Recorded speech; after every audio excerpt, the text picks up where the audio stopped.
Baik, bismillahirrahmanirrahim. Assalamualaikum warahmatullahi wabarakatuh.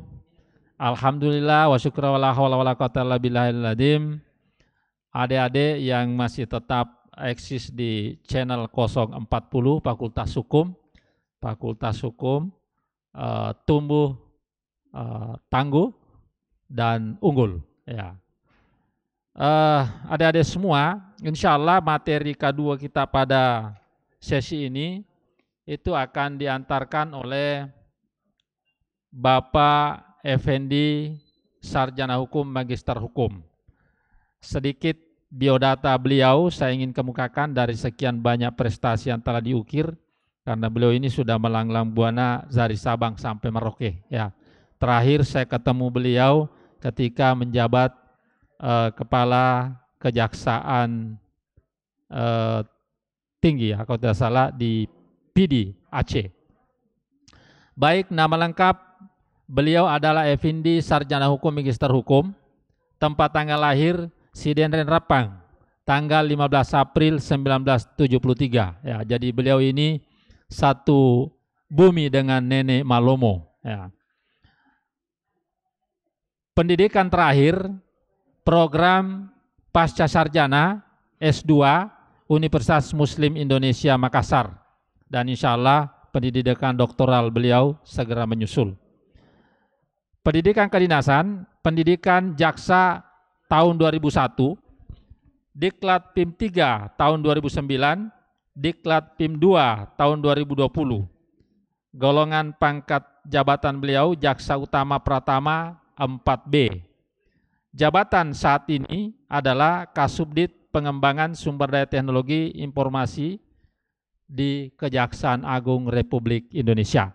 Baik, untuk tidak menyanyiakan waktu karena beliau lagi sedang perjalanan, ya mau segera terbang, ya kita doakan beliau semoga insya Allah tiba dengan selamat di tempat tujuannya.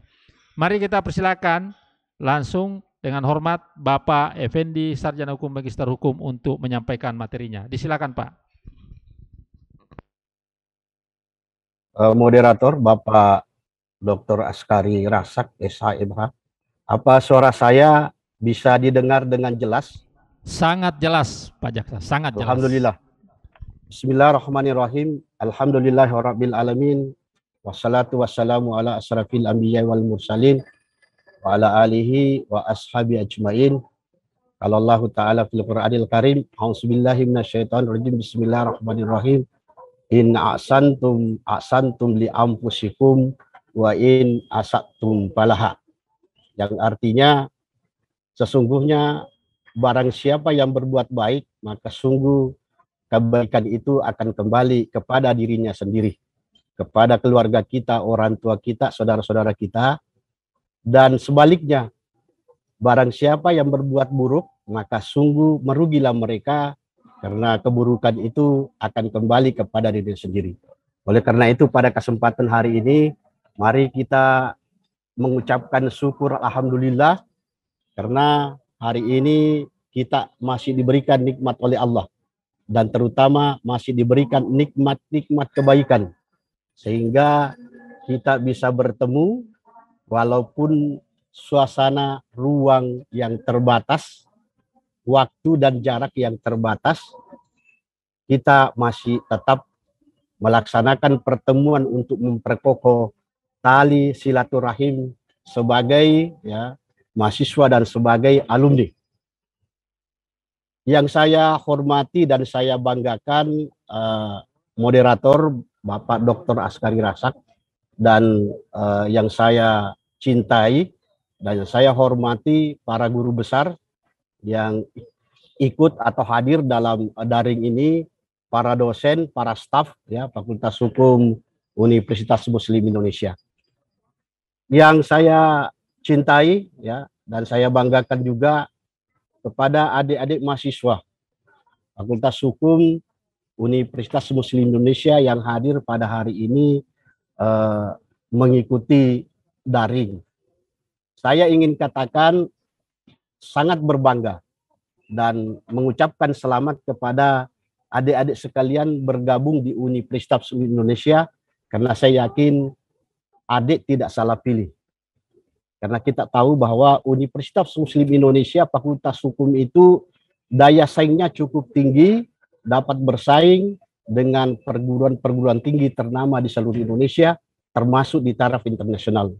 Saya ada pengalaman, ya, ingin saya ceritakan sedikit, saya buka, bahwa ketika saya bertugas di Pulau Jawa, saya sering dipanggil untuk memberikan narasumber wakili pimpinan. Ketika melihat kurikulum vitae saya, langsung apa yang terlintas di pikiran mereka, mereka mengatakan, oh ini yang suka demo. Coba, waktu itu. Tapi setelah saya memberikan pemaparan dengan memberikan suatu pencerahan kepada mereka, justru kembali dia bertanya. Dia tanya saya, Bapak dari alumni pesantren ya? Saya bilang, iya.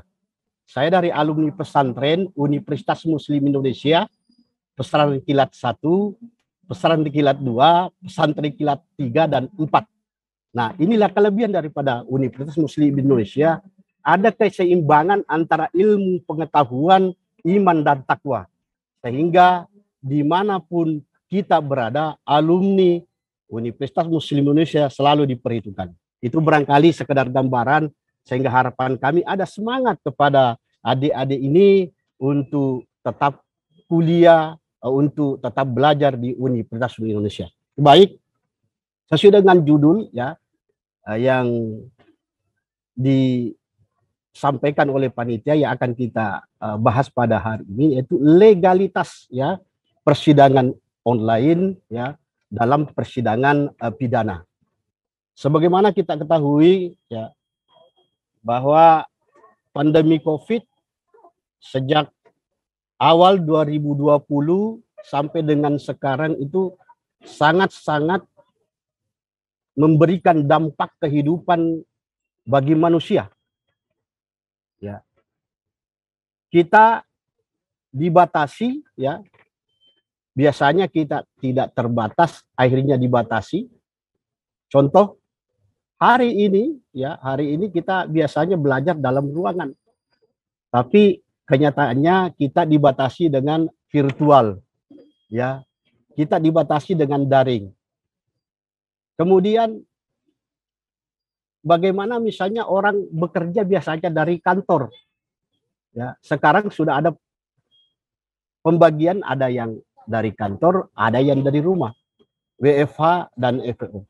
Yang jelas dampak kehidupan ini betul-betul menguras tenaga, menguras pikiran karena mempengaruhi ya kehidupan manusia.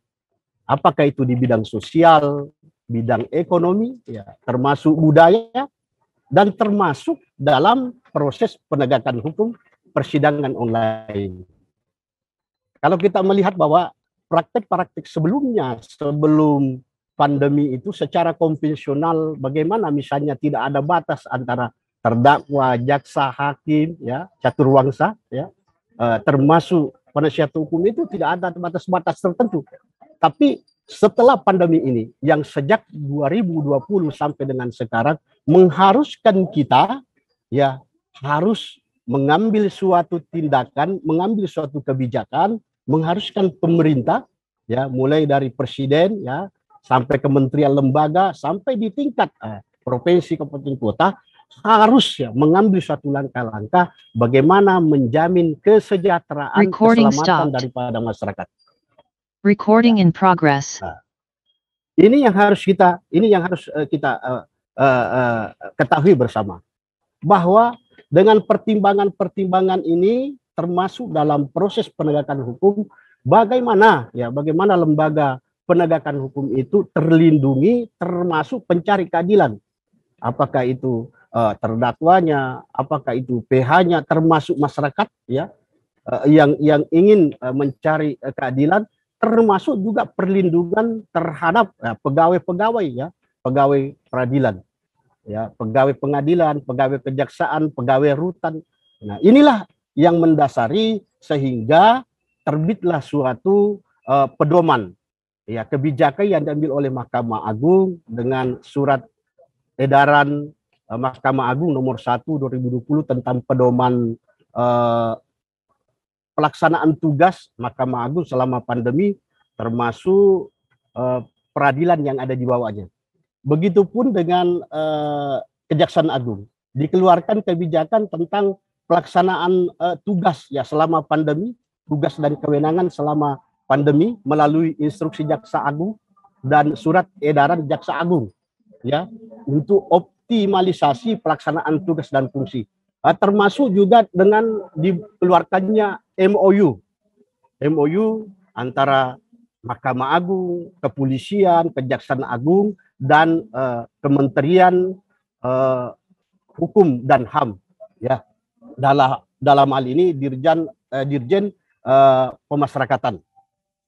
Nah, situasi dan kondisi ini dengan peradilan video kompres, peradilan daring ini itu hanya sebagai sarana, sebagai landasan bagaimana supaya proses penegakan hukum itu tetap berjalan dengan baik. Karena kenapa? Kalau kita melihat KUHP yang merupakan karya agung anak bangsa kita, ya, merupakan unifikasi hukum yang diharapkan ya memberikan dimensi perlindungan hak asasi manusia dan keseimbangan kepentingan umum. Namun pada saat penyusunannya itu sangat-sangat ketinggalan ya dengan keadaan dan situasi dan kondisi sekarang. Makanya ada pendekatan hukum progresif, bagaimana hukum itu harus mendekatkan diri, membuka diri, mampu merespon perkembangan kebutuhan masyarakat. Dalam hal ini tidak hanya terbatas kepada aturan-aturan yang tertulis saja. Recording stopped. Ya, tidak terbatas kepada aturan-aturan tertulis saja. Artinya dalam hal ini penegak hukum itu harus mampu memberikan meletakkan suatu pemenuhan kebutuhan masyarakat secara keseluruhan, persoalan masyarakat secara keseluruhan harus mampu memberikan ya keadilan dan kesejahteraan. Ya, artinya harus ada standarisasi baku dalam hal pemenuhan kebutuhan, bagaimana yang baik dengan yang tidak baik, mana yang adil dengan tidak adil, buruk ya misalnya, yang salah dengan yang benar. Nah, inilah yang menjadi landasan sehingga kita dengan pandemi COVID ini, pemerintah mau tidak mau, suka tidak suka, ya mau tidak mau, suka tidak suka, kita harus tetap menjalankan proses penegakan hukum di tengah pandemi ini. Selanjutnya, tentunya bahwa ya pro dan kontra setelah persidangan online ini dilaksanakan, ada pro dan kontra dari pemerhati hukum misalnya, atau dari pencari keadilan misalnya, atau aparat misalnya, aparat penegak hukum, ada pro dan kontra. Kenapa? Karena KUHP kita itu, acara kita itu jelas ya, di dalam persidangan misalnya di pasal 189 ya KUHP dan Junto 64 KUHP ya, kita melihat bagaimana misalnya keterangan terdakwa yang ia saksikan atau ia dalami sendiri yang harus diucapkan di depan persidangan, sementara ada batas-batas dengan adanya daring ini ya. Kemudian bagaimana misalnya kemudian di 189 KUHP ya, kemudian Junto pasal 160 keterangan saksi ya, keterangan saksi yang ia nyatakan di persidangan dan terbuka untuk umum yang mana dibatasi. Begitupun dengan keterangan ahli ya, termasuk di pasal 153 bahwa persidangan itu terbuka untuk umum kecuali hal-hal yang menyangkut kesusilaan ya, kemudian yang melibatkan pelakunya adalah anak. Nah, ini semua ini adalah batasan-batasan dibatasi oleh dengan situasi dan kondisi sekarang ini. Sebagaimana kita ketahui bahwa dengan adanya persidangan online ini ya, tentunya merupakan suatu sarana atau landasan untuk mencari kebenaran atau setidak-tidaknya mendekati kebenaran material. Ya, kebenaran material. Apa tujuannya? Dengan persidangan online ini boleh dikatakan seperti pisau yang bermata dua. Kenapa? di satu sisi mencegah penularan COVID, ya, melindungi kepentingan masyarakat, ya, bagaimana masyarakat itu supaya tidak tertular dengan COVID. Ya, tentunya kebijakan ini berlandaskan juga dengan kebijakan dari Kementerian Kesehatan dengan menjaga ya prokes, social distancing dan physical distancing. Kemudian di sisi lain dengan adanya inkonsistensi hukum acara tentunya akan membuat sulit tercapainya tujuan hukum acara pidana, yaitu mencari kebenaran material atau tidaknya mendekati kebenaran material. Ini yang kita sanksikan sekarang. Kemudian tentunya pelaksanaan daring ini ya ada kendala-kendala ya, baik secara substantif maupun teknis ya. Kita melihat ya bagaimana misalnya dari segi pembuktiannya ya, tentunya beda ketika kita melakukan persidangan secara konvensional dengan situasi persidangan online. Ya, di MOU kejaksaan dengan Mahkamah Agung, kemudian Dirjen Lembaga Pemasyarakatan itu jelas bahwa ada aturan-aturan main atau mekanisme yang harus dipenuhi, di mana dalam persidangan bahwa terdakwanya misalnya ada di rutan, kemudian jaksa dan saksi ada di kantor jaksa penuntut umum, kemudian hakim bersidang di kantor sendiri. Nah, tentunya ada kendala-kendala dalam hal untuk menggali dan mencari bukti-bukti, ya, bukti-bukti, fakta-fakta. Kalau misalnya itu persoalannya mengenai perkara-perkara mudah pembuktiannya barangkali tidak ada masalah. Bagaimana dengan perkara-perkara yang sulit misalnya, ya? Bagaimana dengan perkara-perkara yang sulit? Ya, perkara-perkara yang sulit itu seperti korupsi, ya. Itu untuk menggali fakta-fakta misalnya kita membutuhkan pembuktian misalnya dalam hal surat-surat atau dokumen-dokumen. Itu semua pihak itu harus hadir. Kenapa? Semua pihak itu ketika terdakwanya harus hadir misalnya, kemudian jaksanya harus hadir, PH-nya harus hadir, itu harus bertemu. Kenapa? Karena tidak menutup kemungkinan ada pemalsuan-pemalsuan atau penyangkalan-penyangkalan yang bisa membuat keterbatasan hakim dalam mengambil suatu putusan atau keputusan, ya. Kembali lagi bahwa dengan keterbatasan ini ya perlu barangkali ya nanti akan kedepannya kita mengikuti perkembangan ya, hukum harus menyesuaikan dengan situasi dan kondisi, bahwa apakah semua misalnya ya harus melalui online atau pembuktian itu harus dikembalikan seperti kalau sidang dalam acara-acara seperti persidangan konvensional. Artinya harus hadir semua, ya, caturwangsa ini harus hadir semua, sehingga dalam memberikan satu keputusan itu betul-betul yakin bahwa apa yang dilakukan oleh dakwa, apa yang didakwakan itu berdasarkan dua alat bukti yang sah dan keyakinan hakim bahwa terdakwalah yang melakukan perbuatan itu, ya. Sehingga walaupun misalnya hakim ragu, tapi terdakwa itu harus tetap walaupun terdakwa misalnya terdakwa itu harus diberi putusan yang menguntungkan. Selanjutnya, bahwa dimensi perlindungan pemerintah dalam pandemi COVID ini yaitu berangkat dari satu adigium, yaitu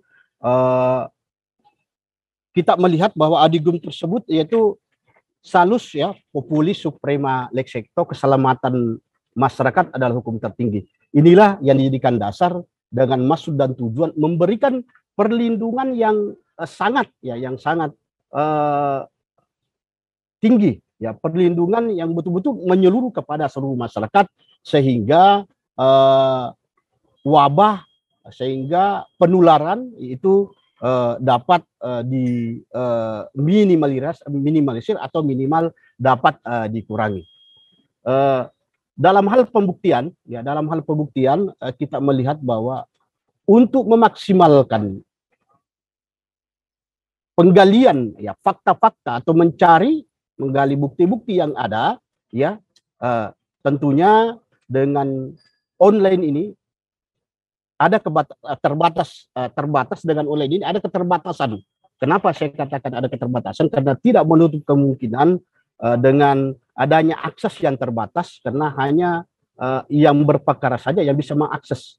Nah, sehingga masyarakat juga itu ada keterbatasan. Kemudian yang kedua, dengan kendala-kendala teknis, belum kita melihat adanya gangguan jaringan. Kemudian audio visual, bisa saja ketika misalnya sidang dimulai, mungkin perangkatnya ya belum siap, sehingga atau jaringan lelet ya, seperti tadi kita melihat sempat ada jaringan lelet sehingga keberlangsungan daripada persidangan itu terkendala, sehingga informasi-informasi atau fakta-fakta yang dikemukakan oleh saksi ataukah oleh terdakwa atau PH-nya itu bisa salah tangkap ya, bisa salah tangkap karena keterbatasan audio ya, mungkin karena keterbatasan jaringan. Kemudian kita juga melihat bagaimana misalnya komunikasi dua arah ini bisa terganggu karena kenapa? Kembali lagi ke sarana dan prasarana jaringan ya. Oleh karena itu memang dalam persidangan online ini perlu ada dukungan sumber daya manusia, khususnya penggunaan teknologi informasi.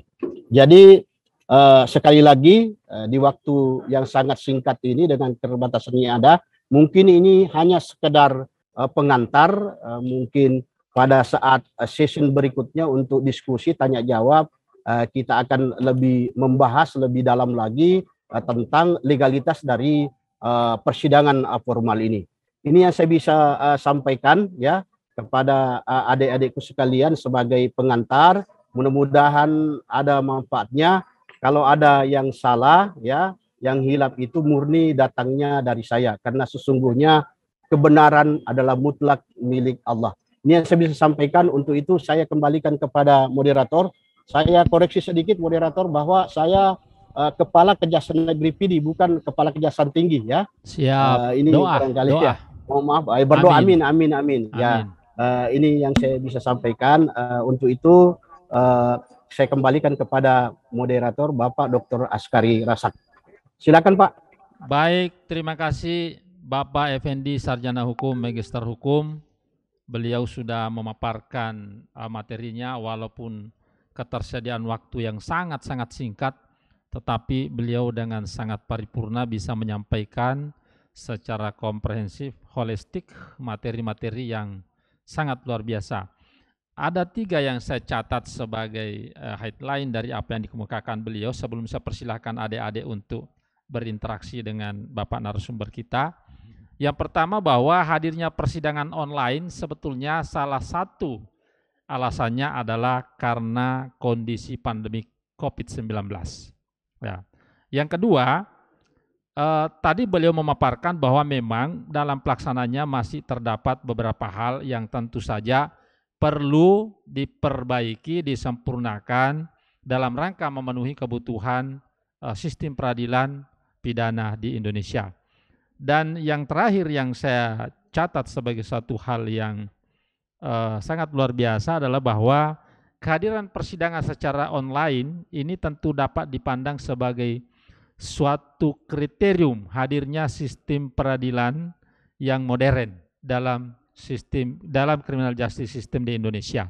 Ya, itu 3 hal yang saya catat, di samping tentu banyak hal yang disampaikan tadi oleh beliau.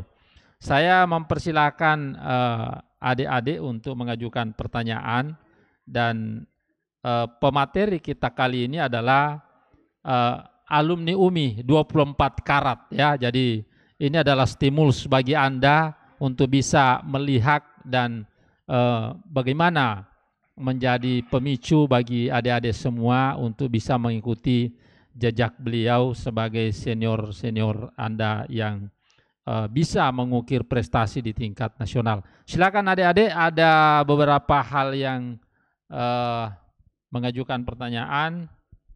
Ini susah kalau kita sudah punya 4 mata ini. Ya. Baik, saya persilakan Ananda Ibnu Zuhud Ridwan. Silakan langsung kepada narasumber. Oke, baik, suaranya kedengarannya ya? Suara saya Sangat jelas ya? kedengaran. Baik, bismillahirrahmanirrahim. Assalamualaikum warahmatullahi wabarakatuh.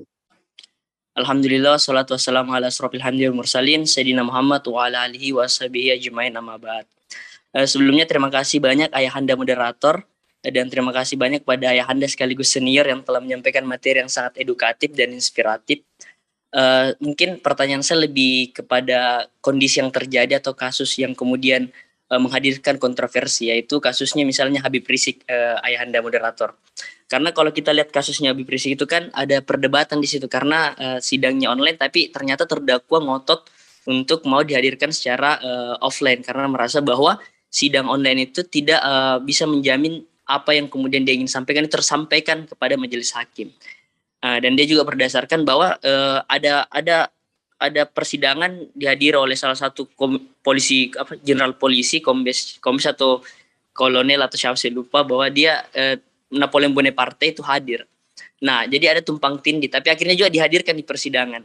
Nah, yang menjadi pertanyaan kemudian, apakah ada indikator bahwa jika persidangan online ini syarat-syaratnya terdakwanya, dan kalau misalnya dia ingin persidangan offline, maka ini syarat-syaratnya Anda bisa offline. Karena kan di Peraturan Mahkamah Agung nomor 4 tahun 2020 kan itu tidak terlalu jelas sebenarnya syarat-syaratnya bagaimana orang yang atau terdakwa ini bisa hadir dan bagaimana terdakwa ini harus online. Nah, mungkin itu yang pertama ya. Yang kedua sebenarnya lebih kepada penjaminan itu tadi, bahwa bagaimana kemudian hukum material itu dapat tersampaikan jika ternyata ada kendala-kendala teknis saya. Nah, dari kejaksaan sendiri sebagai penuntut umum, bagaimana sih mengatasi kondisi tersebut? Karena tentu saat ingin menuntut seseorang, menanyakan sesuatu kepada saksi dan sebagainya, itu kan pasti akan berbeda kalau online. Nah, bagaimana kemudian menghadapi situasi itu dalam internal kejaksaan menghadapi kondisi saat ini?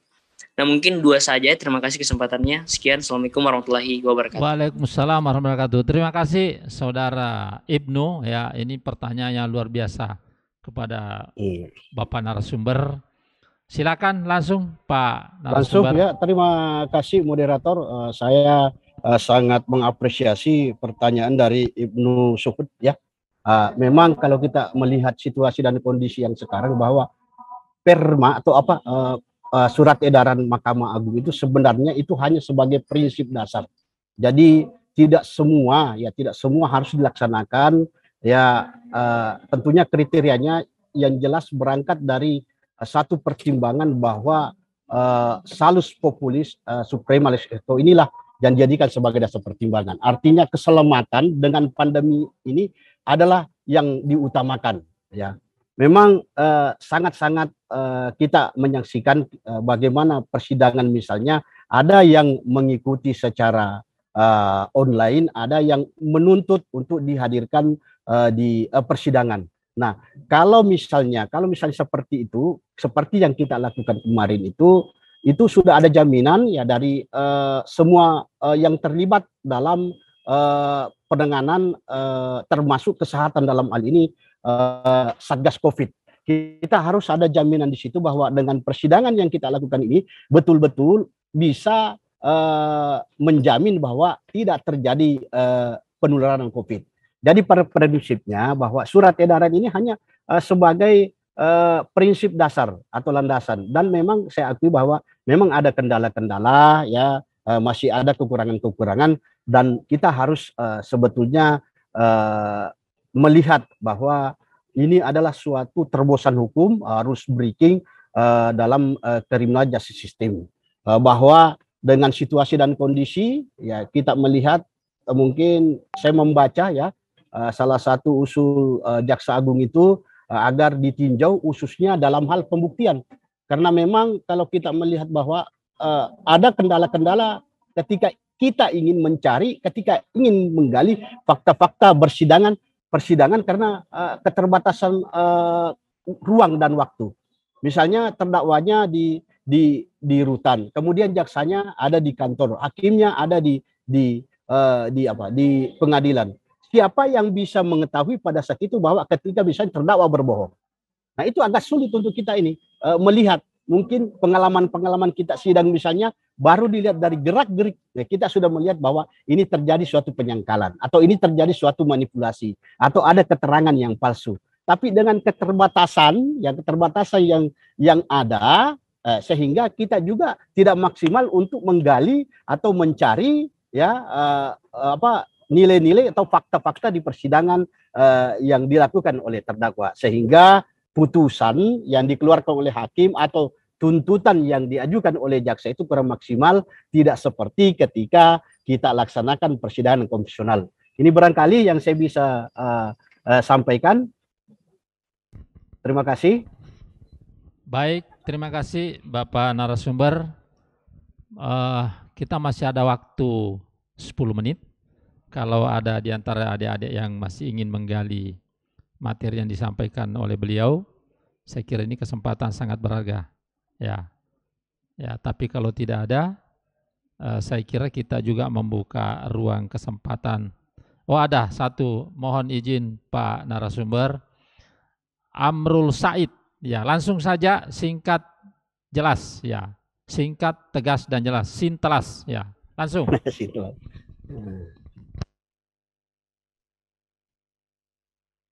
Silakan Amrul Said. Ya. Assalamualaikum warahmatullahi wabarakatuh. Terima kasih atas kesempatan yang diberikan kepada saya. Saya ingin bertanya, bagaimana jika suatu perkara dalam putusan pidana yang tidak didampingi oleh sebuah pengacara yang ancam hukum yang lebih tinggi, apakah kasus tersebut dapat dilanjutkan oleh pengadilan atau tidak? Terima kasih. Silakan, nah, ini Bapak narasumber. Jadi terima kasih atas Pak Amrul Said. Jadi kalau sesuai dengan KUHAP bahwa yang wajib didampingi oleh penasihat hukum atau pengacara itu yang ancamannya 5 tahun, ya itu wajib. Sehingga ketika misalnya dia tidak punya kemampuan, maka negara yang menunjuk ya untuk didampingi dalam persidangan, sehingga itu wajib ya, wajib. Nah, kalau misalnya di tingkat penyidikan mereka tidak mampu, maka penyidik harus menyediakan pengacara yang siap untuk mendampingi, sehingga dalam proses persidangan itu tidak ada penyimpangan-penyimpangan dalam hukum acara. Ini barangkali yang saya bisa sampaikan. Kemudian sebelum saya mengakhiri, saya ingin menyampaikan tips ya kepada adik-adik ya. Ini pesan saya ya, karena saya selama kuliah itu yang saya praktekkan, bahwa satu, ketika adik-adik ingin berhasil dalam menempuh ilmu dimanapun, terutama kuliah, saya minta supaya utamakan yang namanya sholat. Ketika sholat itu diutamakan, insya Allah Allah akan mengutamakan semua keinginan-keinginan kita. Ya, itu yang pertama. Kemudian yang kedua, jangan pernah berbohong, jujur. Terutama jujur kepada orang tua. Inilah yang membuat saya berhasil. Jadi saya kuliah kurang lebih 7 semester. Kemudian mohon maaf, saya keluar sebagai wisudawan terbaik. Dan alhamdulillah dari angkatan saya waktu itu, kalau nggak salah kurang lebih 400 orang, saya hanya di wisuda angkatan 92 2 orang. Dan alhamdulillah kedua-duanya mendaftar di Kejaksaan pada saat itu diterima. Dan sekarang yang satu sudah jadi kepala Kejaksaan Negeri Lubanggai, namanya Dr. Masnur. Jadi alhamdulillah, memang kita harus punya strategi. Tapi intinya tadi ya, saya minta kepada adik-adik sekalian untuk terus ya menjalankan ibadah 5 waktu secara disiplin. Kalau sholat Anda sudah lalaikan, maka saya yakin akan amburadul semua. Tapi ketika sholatnya itu akan disiplin, insya Allah akan berhasil semua. Sehingga saya tutup, jadikanlah sabar dan sholatmu sebagai penolongmu. Ini yang saya bisa sampaikan. Sekali lagi terima kasih. Dengan keterbatasan waktu yang ada, tentunya sekali lagi mohon maaf apabila ada cakap atau ucapan-ucapan saya yang kurang berkenan kepada adik-adik, kepada moderator dan seluruh dosen yang hadir pada hari ini. Sekali lagi bahwa salah itu adalah datangnya dari saya dan benar itu adalah milik Allah. Ini yang saya bisa sampaikan. Wabillahi taufiq wal hidayah. Wassalamualaikum warahmatullahi wabarakatuh. Waalaikumsalam warahmatullahi wabarakatuh. Kita aplaus dulu untuk narasumber kita, Bapak Effendi Sarjana Hukum Magister Hukum. Ya, mendengarkan wejangan-wejangan beliau, saya teringat dengan salah satu jaksa legendaris kita adalah Bapak Profesor Dr. Haji Baharudin Lopa. Ya, sepertinya beliau sudah memiliki tetesan-tetesan beliau. Mari kita berdoa untuk karir Bapak Effendi Sadim Magister Hukum. Semoga insya Allah kedepannya bintangnya semakin berkibar. Ya, semoga insya Allah. Amin, amin, amin, rabbal alamin. Terima kasih Pak. Kami dari Fakultas Hukum menyampaikan apresiasi yang setinggi-tingginya kepada Bapak karena di tengah kesibukannya ya. Jadi saya dengar Bapak ini sedang di launch-nya bandara memberikan materi karena siap-siap mendaki untuk menuju ke penugasan yang tentu saja harus dilaksanakan. Ya, selamat Pak tiba di tempat tujuan. Salam sama keluarga semua dan rekan-rekan alumni yang ada di Jakarta. Terima kasih sekali lagi. Mohon maaf atas segala kekurangan. Saya menutup sesi ini dengan mengajak hadirin bersama-sama membaca surah Wal Asri dalam hati dimulai. Bismillah.